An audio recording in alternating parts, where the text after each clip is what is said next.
روحانی وظائف کے معزز ناظرین کو السلام علیکم۔ بہت ہی خوبصورت جمعۃ المبارک کے درود پاک آپ لوگ پڑھیے انشاءاللہ عز و جل۔ ان درود پاک کے پڑھنے سے آپ کی ہر حاجت، ہر دعا قبول ہوگی۔ پیارے آقا صلی اللہ علیہ وآلہ وسلم خود اسے اپنے مبارک ہاتھوں سے قبر میں اتاریں گے جو جمعۃ المبارک کے دن یہ درود پاک پڑھتا ہے، اور اس بندے کے لیے رحمت کے 70 دروازے کھول دیے جاتے ہیں، قرب الہی حاصل ہوتا ہے، قرب مصطفیٰ حاصل ہوتا ہے، اور پیارے آقا علیہ الصلاۃ والسلام اس بندے کی خود شفاعت فرمائیں گے۔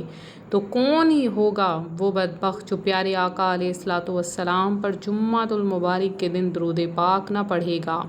آپ لوگ ضرور درود پاک پڑھیں اور ہمارا چینل روحانی وظائف کو ضرور سبسکرائب کریں۔ انشاءاللہ عز و جل ہم آپ کے لیے ایسی بہت